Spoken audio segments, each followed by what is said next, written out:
अब आगे बढ़ते हुए बात करते हैं उत्तराखंड की तमाम बड़ी खबरों की। बड़ी जानकारी दिल्ली से, जहां पर सीएम पुष्कर सिंह धामी से मिले सांसद तेजस्वी सूर्या। पत्नी शिवाश्री के साथ तेजस्वी सूर्या ने मुलाकात की है। सीएम पुष्कर सिंह धामी ने तेजस्वी सूर्या को शुभकामनाएं दी। सीएम धामी ने दोनों को वैवाहिक जीवन की शुभकामनाएं दी।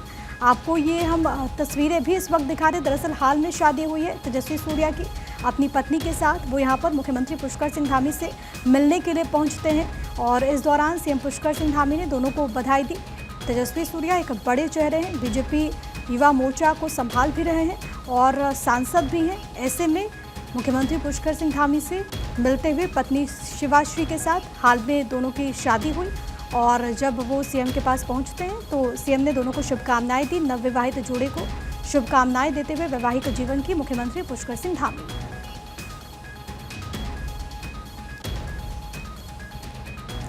दिल्ली दौरे पर दरअसल सीएम रहे और इस दौरान उन्होंने यहां पर नवविवाहित जोड़े को बधाई दी है। वहीं उधम सिंह नगर में तरसेम सिंह हत्याकांड का मुख्य आरोपी एनकाउंटर में घायल, पुलिस पर फायरिंग कर ये फरार हो रहा था। आरोपी सरबजीत सिंह नाम बताया जा रहा है। पुलिस की फायरिंग में सरबजीत के दोनों पैर में गोली लगी। काशीपुर में केवीआर अस्पताल के पास की घटना है। पंजाब के तरन तारण से गिरफ्तार हुआ था सरबजीत सिंह। आरोपी सरबजीत को पुलिस पंजाब से उत्तराखंड लेकर आ रही थी। रास्ते में दरअसल हादसे के बाद वो फरार होने की कोशिश में था। सरबजीत पर नानकमत्ता गुरुद्वारे के डेरा प्रमुख की हत्या का आरोप है। घटना में 3 पुलिसकर्मी भी जख्मी हुए हैं। उधम सिंह नगर में तरसेम सिंह हत्याकांड का मुख्य आरोपी एनकाउंटर में जख्मी हुआ। दरअसल पुलिस पर इसने फायरिंग की थी और भागने की कोशिशों में था। पुलिस ने जब जवाबी कार्रवाई की तो सरबजीत के दोनों पैर में गोली लगी। काशीपुर में केवीआर अस्पताल के पास की घटना है। दरअसल इसको अरेस्ट किया गया था पंजाब से और आरोपी सरबजीत को पुलिस पंजाब से उत्तराखंड लेकर आ रही थी, लेकिन इसी दौरान रास्ते में एक हादसा हुआ, गाड़ी पलट जाती है। आपको हम तस्वीरें भी दिखा रहे थे।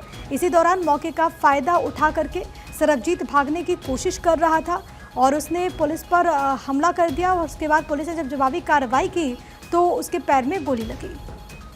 माननीय मुख्यमंत्री उत्तराखंड महोदय के उत्तराखंड राज्य को भयमुक्त और अपराध मुक्त करने के लक्ष्य को पूरा करने में उधम सिंह नगर पुलिस निरंतर कार्रवाई कर रही है। पिछले वर्ष बाबा तरसेम की हत्या नानकमत्ता थाना क्षेत्र में की गई थी, जिसके मुख्य आरोपी सरबजीत सिंह को कल रात तरन तारण से गिरफ्तार किया गया। सरबजीत सिंह पर 2 लाख रुपए का इनाम था और इसकी सूचना पुलिस को बहुत दिनों से प्राप्त हो रही थी, लेकिन ये समय समय पर अपना स्थान बदलता रहता था, जिसके कारण से इसका पकड़ा जाना मुश्किल हो रहा था। कुछ दिन पूर्व मेरे द्वारा नानकमत्ता थानाध्यक्ष के नेतृत्व में एक टीम बनाई गई, जिसमें कुल 12 लोग थे और कल रात को सरबजीत को तरन तारण क्षेत्र से गिरफ्तार किया गया। जब इसे उधम सिंह नगर जनपद में ले आया जा रहा था, उस समय वाहन का टायर फट गया और वाहन का एक्सीडेंट हो गया। सरबजीत के द्वारा सब इंस्पेक्टर संजय कुमार से पिस्टल छीनकर भागने का प्रयास किया गया। सरबजीत का पीछा पुलिस के द्वारा किया गया और उसे रोकने का प्रयास किया गया, जिसमें सरबजीत ने पुलिस पर फायर कर दिया। जवाब में पुलिस के द्वारा भी फायर किया गया और सरबजीत के दोनों पैरों में गोली लगी।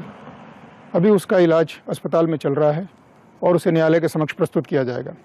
इस पूरे मुठभेड़ में पुलिस के एक जवान शुभम सैनी को भी कंधे में गोली लगी है। स्वयं थानाध्यक्ष को सर पे चोट लगी है एक्सीडेंट के कारण से और एक धनराज कांस्टेबल है, उसे भी चोट आई है। मेरे साथ मेरे सहयोगी तमाम जानकारी के साथ इस वक्त कनेक्टेड हैं। हरीश, एक बड़ी सफलता पुलिस प्रशासन को हासिल हुई है। एक तो सरबजीत सिंह को अरेस्ट किया जाता है, उसके बाद जब वो भागने की कोशिश करता है तब भी पुलिस ने कुशलता के साथ एक बार फिर से उसको पकड़ लिया। प्रिया, देखिए उत्तराखंड पुलिस को 1 साल बाद बाबा तरसेम सिंह हत्याकांड के मुख्य आरोपी सरबजीत जो है पिछले 1 सालों से फरार चल रहा था और इस पूरे घटनाक्रम पर जो मुख्य आरोपी सरबजीत है उसकी अब गिरफ्तारी हो चुकी है। हालांकि अभी सरबजीत अस्पताल में भर्ती है क्योंकि पंजाब में लगातार दबिश दी जा रही थी। अलग अलग राज्यों में छिपे होने की उसकी खबर थी। सूचना के बाद उत्तराखंड पुलिस ने पंजाब के तरन तारण जनपद में दबिश दी तो उसको वहां से गिरफ्तार कर लिया गया और उत्तराखंड पहुंचने के बाद उधम सिंह नगर के काशीपुर इलाके में जैसे ही सरबजीत को लेकर के पुलिस आ रही थी तो उसी दौरान जो है वाहन का टायर फटने से उस दौरान जो है वो भागने की फिराक में कामयाब हो गया। करीब 1 घंटे तक पुलिस और सरबजीत के बीच मुठभेड़ चली और मुठभेड़ में जवाबी कार्रवाई करते हुए उत्तराखंड पुलिस ने सरबजीत के दोनों पैरों पर गोली चलाकर जो है उसे अस्पताल में भर्ती करवाया। ये उस समय का 2024 8 मार्च 2024 को ये दिल दहला देने वाली ये खबर नानकबत्ता से आई थी कि जो कार सेवा प्रमुख है उनको दिन दहाड़े गोलियों से भून लिया गया है और उत्तराखंड पूरा इससे हिल चुका था।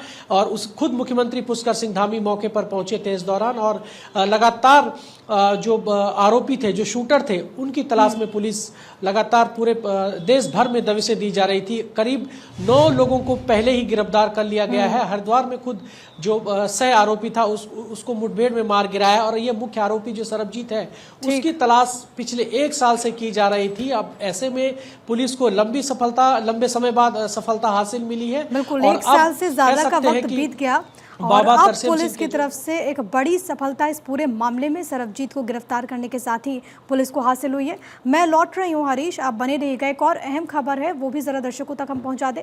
हरिद्वार से ये जानकारी, पुलिस और गो तस्करों के बीच मुठभेड़, पुलिस की फायरिंग में एक गो तस्कर को गोली लगी। 2 गो तस्कर फरार होने में सफल रहे। कार सवार गो तस्कर एक बछड़ा को चुराकर फरार हो रहे थे। आपको ये बताते चले कि सोशल मीडिया पर चोरी का वीडियो काफी ज्यादा वायरल हुआ। दरअसल ये चोरी करते हुए पकड़े गए। पुलिस ने फौरन एक्शन लेते हुए एक बदमाश को दबोचा। कंट्रोल रूम को एक सूचना मिली थी, एक व्यक्ति द्वारा बताया गया कि उसकी गाय के बछड़े को सेंट्रल बदमाशों द्वारा उठाकर ले जाया जा रहा है। इस सूचना पर कंट्रोल रूम द्वारा जब फ्लैश किया गया तो थाना सेंट्रल पुलिस ने नगर के पास जो है गाड़ी को ट्रेस किया, गाड़ी का पीछा किया। पीछा करने बाद गाड़ी को घेर लिया गया। घेरने पर बदमाशों उतर कर भागने लगे। भागते हुए उन्होंने पुलिस पर फायर की। जब ये फायर पे एक बदमाश का जो है गोली लगी तो घायल होकर गिर गया। शेष 2 बदमाश जो मौके से फरार हो गए और घायल बदमाश को हॉस्पिटल में दाखिल किया गया है। बदमाशों का आपराधिक इतिहास भी है और ये पशु तस्कर है और इसी प्रकार के वारदातों में से लिप्त है। इन्होंने पूछताछ में बताया कि अन्य राज्य के अन्य थानों की पुलिस में से भी जेल जा चुके हैं। और हरीश मेरे साथ मेरे सहयोगी जुड़े। हरीश, बहुत शुक्रिया आपका तमाम बातचीत और जानकारी हम तक पहुंचाने के लिए। रुकेंगे एक बहुत ही छोटे से ब्रेक के लिए।